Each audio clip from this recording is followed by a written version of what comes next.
दोस्तों, अगर आप एक ओला उबर चालक हो और दिल्ली एनसीआर में ओला उबर में टैक्सी चला रहे हो तो काफ़ी आपको प्रॉब्लम एक फेस करने को मोस्टली मिलती है।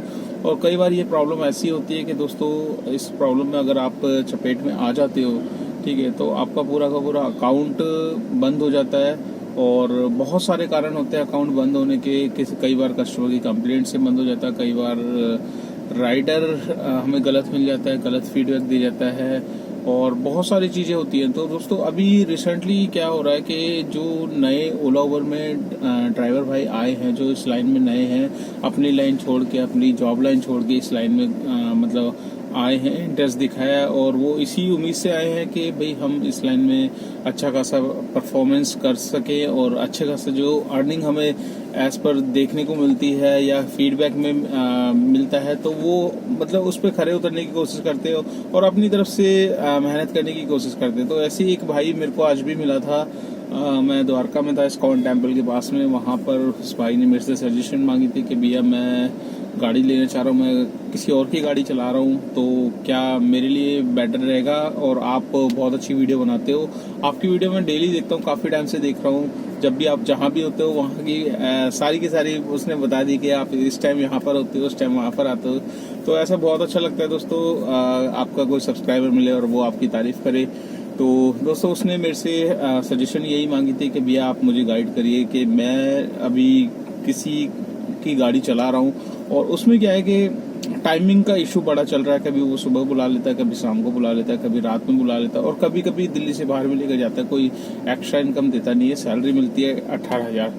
तो उन्होंने मेरे से जानना चाहा था कि भैया क्या मैं इस लाइन में आ सकता हूँ, क्या मैं अच्छी इनकम कर सकता हूँ? तो मैंने उसको क्लियरली बोल दिया था, देखो दोस्त, जो भी है मैं एक जेन्युइनली ही वीडियो डालता हूँ और जो एक्चुअल में होता है मैं उसी का वो बताता हूँ। मैंने कहा देखो, 12 घंटे में आपका इतना काम पॉसिबल है, इससे ज़्यादा आप करोगे, आपकी मेहनत के ऊपर है, ठीक है। आप दूसरों के वो मत देखो कि दूसरा कौन कितना कर रहा है, बट आप कितना कर सकते हो ये आपको खुद जज करना पड़ेगा। उस जज के लिए आपको क्या करना पड़ेगा?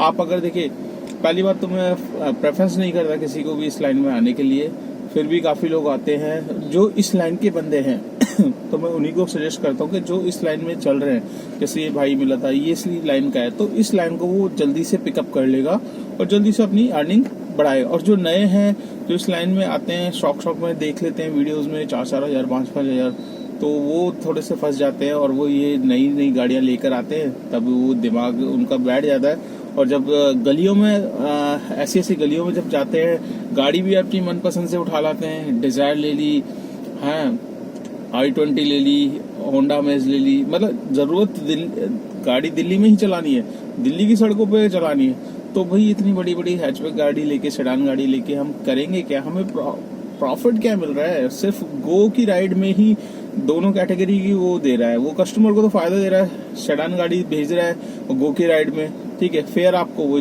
गो का मिल रहा है, तो इसमें बड़ी गाड़ी लेने का बेनिफिट्स क्या है? ठीक है। तो काफी भाई तो बड़ी बड़ी अपनी शौक से गाड़ियां ले लेते हैं, तो फिर जिसमें फिर वो सोचते नहीं है, जब उनको पता चलता है एक्चुअल में ग्राउंड रिपोर्ट क्या है, ग्राउंड में कस्टमर कैसे कैसे मिलते हैं, राइड्स कैसे कैसे मिलते हैं, कितना दिमाग खराब करती है, कैसी कैसी गलियों में लेकर जाते हैं, ठीक है। और खासकर लेडीज जो कस्टमर है, उनसे तो आप बहस भी नहीं कर सकते, किसी चीज को समझाने की कोशिश करेंगे तो वो अपना ही आर्गुमेंट अपनी तरफ से चालू रखती हैं। तो जेंट्स को हम फिर भी एक उसमें अपनी प्रॉब्लम बता सकते हैं और वो समझ भी जाते हैं। कई होते हैं, यार कहाँ गलियों में जाएगा भाई, तू मुझे यहाँ पे गली के बाहर उतार दे, मैं पैदल चला जाऊंगा, कोई दिक्कत नहीं है, ठीक है। और जो हमारे लेडीज कस्टमर होती है, राइडर, उनको तो भैया चाहे तो मार्केट भी लग रही होगी ना, तब भी हो गएंगे भैया बस 2 कदम पे ही है, अंदर डेली जाते हैं हम, ऐसी कोई दिक्कत नहीं है, आप चलो। अब नहीं चले तो भैया आपकी राइड के नाते आपको पैसे मिलेंगे, ठीक है, और अलग से कंप्लेंट अलग कर जाएंगी, और कंप्लेंट में क्या लिख देंगी फीडबैक में, वो आपको फिर आप सर पकड़ के बैठोगे कि यार ये हुआ क्या। ऊपर से कस्टमर कम होते हैं, ऊपर से तीसरा अटैक वो उबर वाले कर देते हैं, उबर या ओला वाले, कि भैया आपने कस्टमर के साथ ऐसा क्यों किया। अब ये नहीं जानने को सोचेंगे कि भाई कस्टमर ने हमारे साथ क्या किया, कस्टमर कैसी लोकेशन पे लेके जा रहा है, जहाँ गाड़ी जा नहीं सकती वहां वो घुसाने की कर रहा है। बैक करने का स्पेस नहीं होता, बहुत सारी प्रॉब्लम होती है दोस्तों।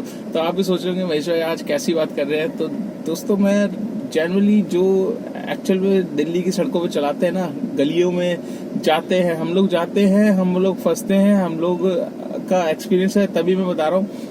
तो काफी लोग ऐसे इस तरीके से मतलब फंस जाते हैं, और बहुत से भाई बिना कुछ सोचे समझे देखिए शौक में गाड़ियां ले लेते हैं। तो शौक में दोस्तों शौक कहते हैं ना, मतलब ठीक है, आप शौक में ले आए, फिर आपको जब एक्चुअल में ग्राउंड रिपोर्ट्स पता चली इसकी ओला उबर में कैसे काम होता है, गलियों में जाना पड़ता है, तो बड़ी माथा पच्ची होती है। वो कहते हैं यार ऐसे राइडर मिलते हैं जिनकी मतलब वो नहीं है होती, चाहे बाहर वो कूलर में बैठे हों पर गाड़ी में बैठते ही AC 4 पे कर दो, ये कर दो, वो कर दो, ठीक है, बहुत सारे वो होते हैं। तो बहुत जो हमारे ड्राइवर भाई है वो फंसते हैं और वो पछताते हैं, फिर वो क्या करते हैं गाड़ी को कर दिए रहते हैं घर पे, और फिर सोचते हैं कि भाई मेरा हो गया गलत डिसीजन यहाँ इसमें आकर, तो अब मुझे गाड़ी लगानी सेल पे, ठीक है। तो सेल में आपको पता है रोड पे अगर गाड़ी निकली तो कितने पैसे देगी दोस्तों, उसके निकलते के साथ ही 50, 60, 70, 80 हजार रुपए तो ऑन रोड खत्म है। आप ये समझ लो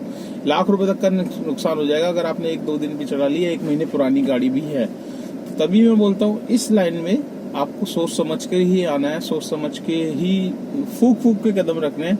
तो मुझे जो भाई मिले थे मैंने उनको गाइड किया कि भैया देखो काम इतना हो जाता है, आपकी मेहनत के ऊपर डिपेंड है। आप अभी 18 उठा रहे, बहुत अच्छी उठा रहे हो, बट आपका इश्यू ये है कि आपके ऑनर से नहीं बन रही, तो इसी वजह से आप चाहते हो कि अपनी मतलब गाड़ी लेके खुद डाले। तो उनका विचार था सेकेंड हैंड गाड़ी का। तो मैंने कहा भाई देखो अगर सबसे पहले आप किसी की चला के देख लो तो आपको खुद मतलब नुकसान नहीं होगा किसी भी तरीके का।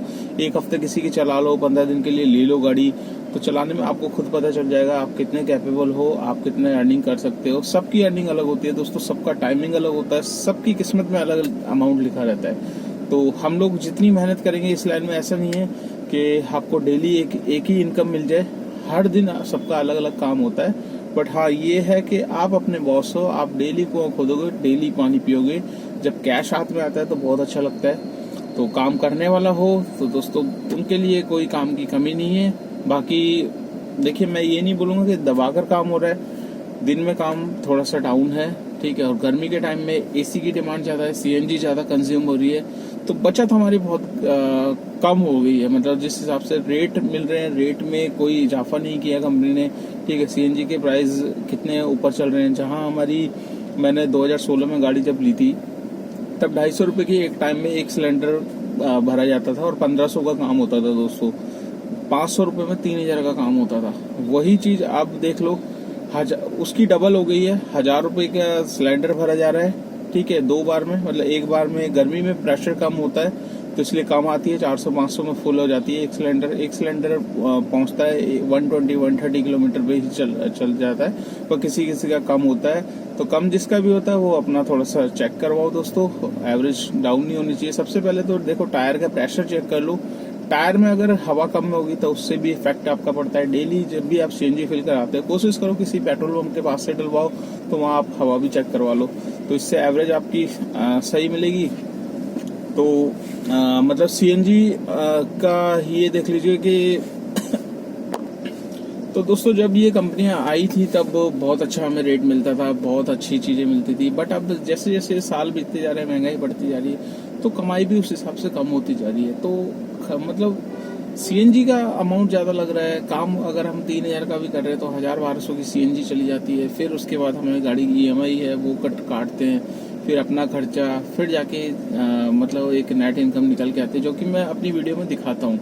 तो ये वीडियो मैं स्पेशली उन लोगों के लिए बना रहा हूँ जो इस लाइन में आने की सोच रहे हैं। तो सोचने से पहले दोस्तों मैं हमेशा यही बोलता हूँ कि भाई आप फीडबैक लो, मेरी वीडियो से लो। आप रास्ते में चलते हुए 10-15 टैक्सी ड्राइवरों से फीडबैक ले लो, यार कैसा काम है कैसा नहीं है। क्योंकि दोस्तों एक बंदे की उस पर कभी नहीं चलना चाहिए, 2-3 जगह हाथ पैर मारो, 2-3 जगह 10 लोगों से आप फीडबैक लोगे ना, तब जाके उसका डिसीजन निकालो कि हाँ आप इस लाइन में आने के लिए हो या नहीं हो।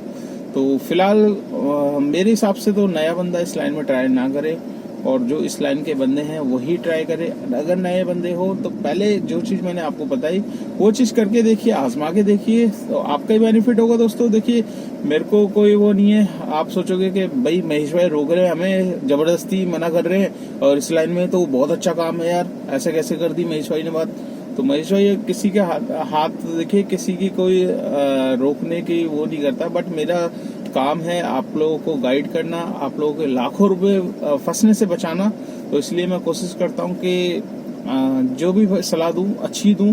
और आपको ये वीडियो कैसी लगी, एक लाइक एक शेयर जरूर करना, और चैनल पे फंसा हो तो चैनल को सब्सक्राइब कर लेना। अगर आप मेरी वीडियो ये फेसबुक पेज पे देख रहे हो तो उसको भी फॉलो कर लेना, ज्यादा से ज्यादा शेयर करना। और आपके कमेंट्स भी दोस्तों, कमेंट्स आप जरूर किया करिए, क्योंकि आपके कमेंट से मुझे भी हेल्प मिलती है। हो सकता है मैं कहीं किसी जगह पर गलत हूं तो आप उसको करेक्ट करिए, मैं आपके कमेंट्स को पढ़ूंगा और उसको इम्प्रूव करने की कोशिश करूंगा अपनी नेक्स्ट वीडियो में।